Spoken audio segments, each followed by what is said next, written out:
इस वीडियो में हम देखेंगे कि पाइथन प्रोग्रामिंग भाषा में बिट परक चिन्हों का प्रयोग किस तरह से किया जा सकता है।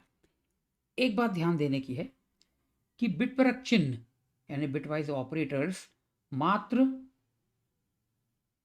पूर्ण संख्याओं के लिए ही प्रयोग में लागू आते हैं या उन्हें लागू किया जा सकता है सिर्फ और मात्र पूर्ण संख्याओं के लिए। यहाँ पर 4 बिट परक चिन्ह बताए गए हैं। यह है बिट परक और बिट परक, यह है बिट परक एंड या एम्परसेंड भी बोलते हैं, बिट परक टिल्डा सिंबल TILDE, यह चिन्ह है बिट परक नॉट के लिए, और यह चिन्ह है बिटवाइज एक्सक्लूसिव और यानी बिट परक एक्सक्लूसिव और, या कभी कभी इसे एक्सॉर भी कहते हैं, तो बिट परक एक्सॉर। अब इनका हम ट्रुथ टेबल देखते हैं। तो यह बिट परक और के लिए है। इसमें ध्यान देने योग्य बात यही है कि यदि एक भी इनपुट 1 है तो आउटपुट 1 होगा। आउटपुट 0 तभी होगा जब दोनों इनपुट 0 होंगे।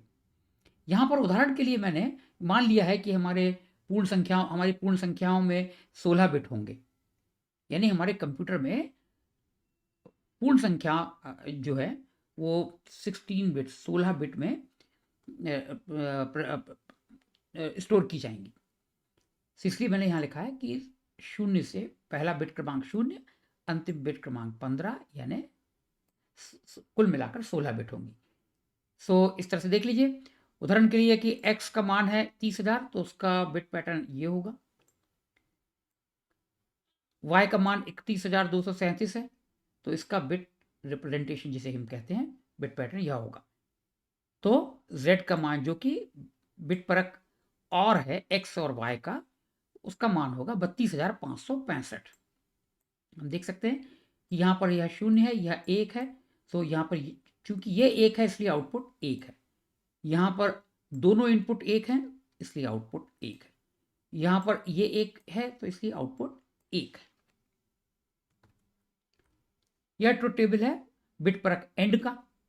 सो यहाँ पर ध्यान देने बात यह है कि यदि एक भी इनपुट 0 है सो आउटपुट 0 होगा। यहाँ ये देख सकते हैं। जब तक दोनों इनपुट 1 नहीं होंगे तब तक आउटपुट 1 नहीं होगा। पुनः वही उदाहरण, यदि x का मान 30,000 है, y का मान 31,237 है, तो z का मान जो कि बिट परक एंड है x और y का 28,672 होगा। यहाँ ये देखिए, यह एक 0 है तो आउटपुट 0 होगा, दोनों 0 है तो आउटपुट 0 होना ही है। यहाँ पर ये 1 है लेकिन x का मान 0 है इस स्थान पर, तो आउटपुट में 0 होगा। यहाँ पर दोनों इनपुट 1 हैं तो आउटपुट 1 होगा।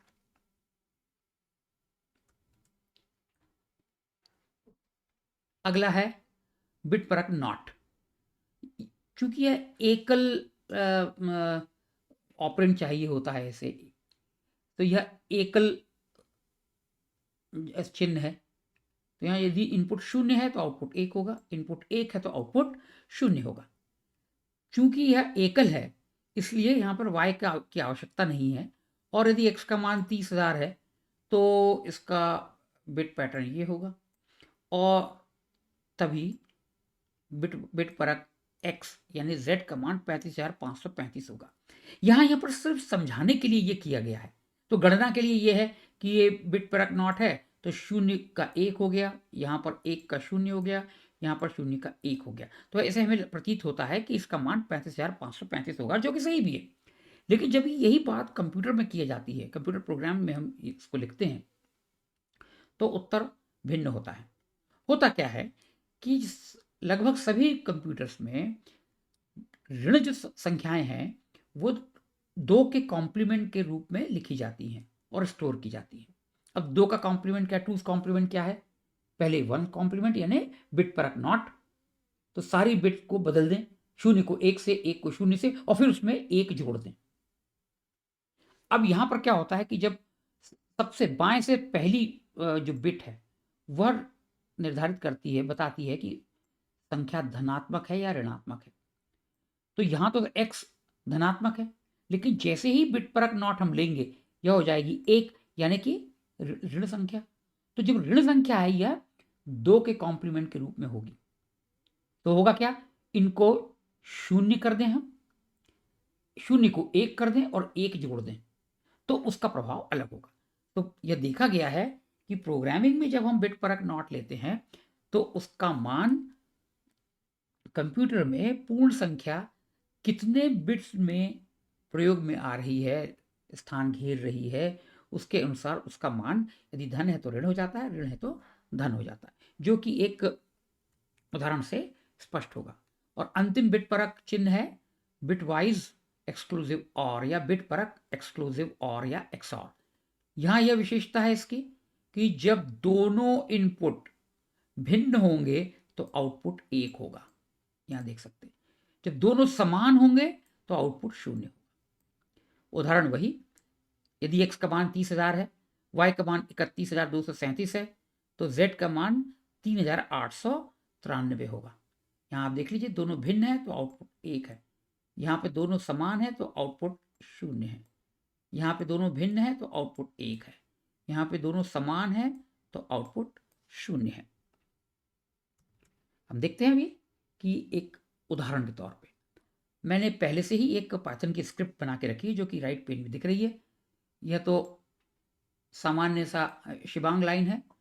यहाँ पर हम 2 इनपुट x और y पढ़ रहे हैं कीबोर्ड से इनपुट फंक्शन के माध्यम से। तो यह प्रॉम्प्ट स्ट्रिंग है और मैं बाईं तरफ इसको प्रोग्राम को चलाता हूँ।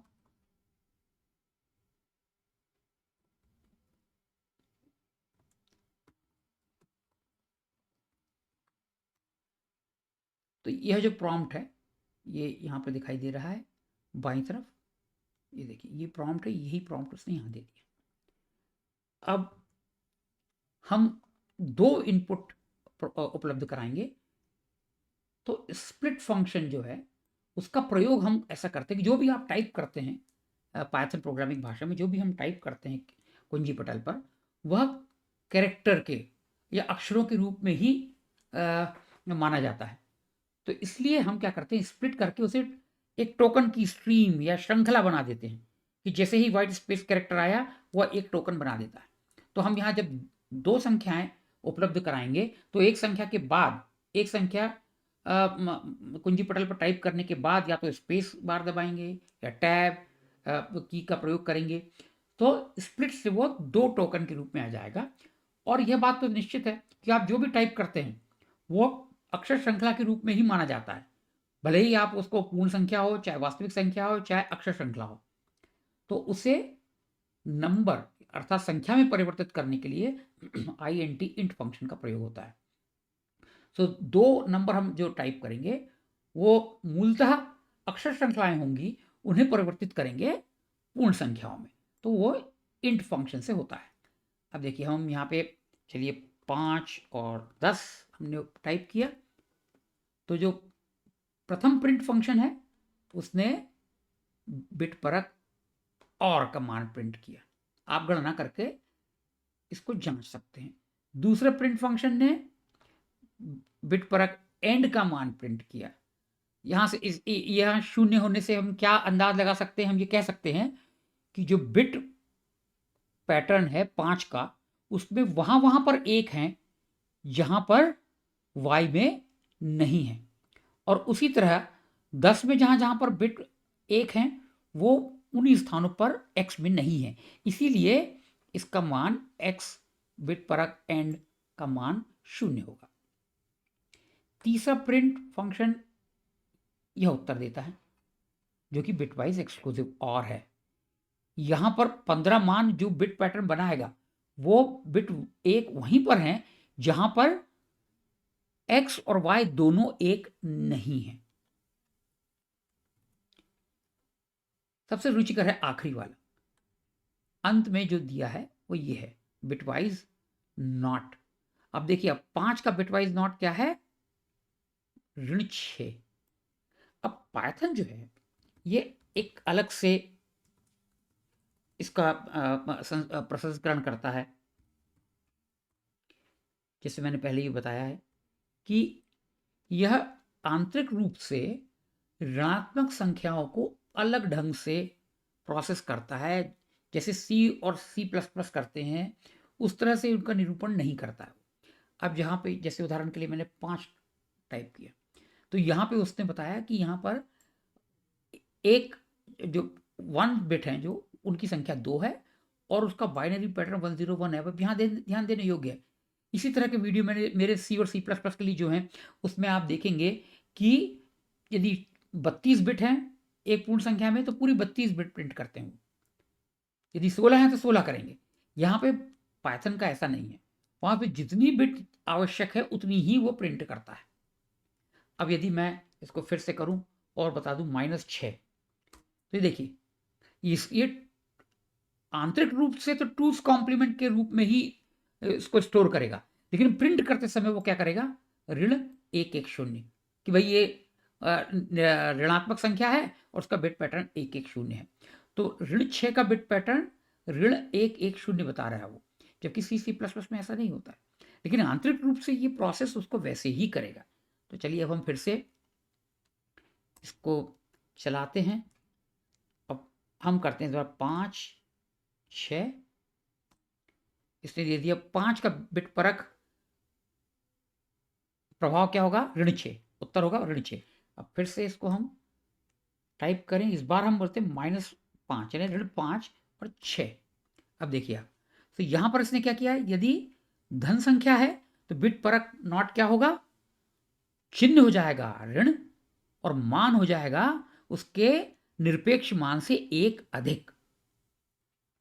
और यदि हमने इनपुट में ऋणात्मक संख्या दी तो उसका मान हो जाएगा धनात्मक संख्या, चिन्ह होगा धनात्मक धन और मान होगा उसके निरपेक्ष मान से 1 कम। ठीक है, तो यह आंतरिक रूप से प्रोसेस वैसे ही करता है जैसे अन्य भाषाएं करती हैं, लेकिन प्रिंट करते समय बिट पैटर्न वगैरह वो अलग से प्रदर्शित करता है। इस वीडियो में बस इतना ही। वीडियो देखने के लिए धन्यवाद।